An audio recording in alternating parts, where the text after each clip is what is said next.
बड़ी वाज़ेह बात नज़र आ रही है कि जो साबका लोग थे जितने भी, जो कि हम पीटीआई की हुकूमत की बात करते हैं, वो उनके ऊपर तो कोई एहतसाब हुआ ही कोई नहीं, उनके ऊपर तो कोई केस ऐसे बने ही नहीं।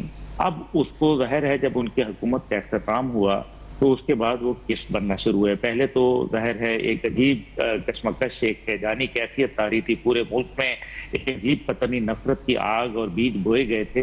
लेकिन वो वक़्त के साथ-साथ ज़रा कम हुए, तो जाते-जाते हुकूमत जो थी, वो तमाम बुनियादी मामलात को नैब से निकाल के एफआईए के ज़ुमरे के अंदर ले आई। एफआईए के जो इख्तियारात हैं, वो बहुत वसी हैं और ज़ाहिर है वो एक डायरेक्टली फेडरल के नीचे चलने वाली एजेंसी है।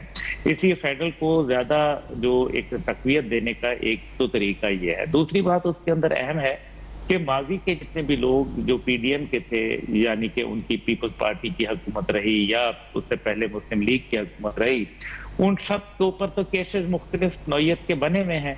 ये लोग थे जो दूध के धुले हुए थे, जिनके ऊपर कोई इल्ज़ाम नहीं था। इसलिए मेरा ख़्याल है कि तय्युन तो बड़ा वाज़ेह हो रहा है। ये एक बात पता चल रही है कि इस टाइम पे चाहे वो पीडीएम हो, के उनकी नुमाइंदगी हो या पीटीआई हो या दीगर जमातें हों, कोई भी इस जो करप्शन जैसी लानत है, इससे पाक नहीं है। ये बड़ा अफ़सोस का मुकाम है।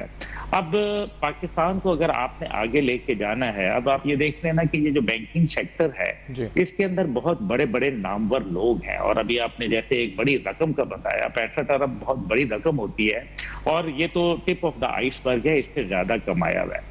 अब मसला ये है कि ये सारा कुछ होने के बावजूद इसके अंदर दीगर लोग भी शामिल हैं। ज़ाहिर है जो गवर्नमेंट के लोग भी, उनकी सरपरस्ती जब तक शामिल नहीं होती, महकमा खजाना की सरपरस्ती शामिल नहीं होती, एफबीआर का इसके अंदर कोई ताल्लुक वास्ता नहीं होता, तो ये करप्शन ऐसे आसानी से नहीं हुआ करती। ये हुकूमत के मामलात में अब आप इसी को देख लें कि जो हुकूमती मामलात को अगर आप गौर करें तो आपको पता चलेगा, अभी आपने दादू की बात की, जिस तरीके से कोई पहली दफ़ा तो हुआ नहीं है। सही।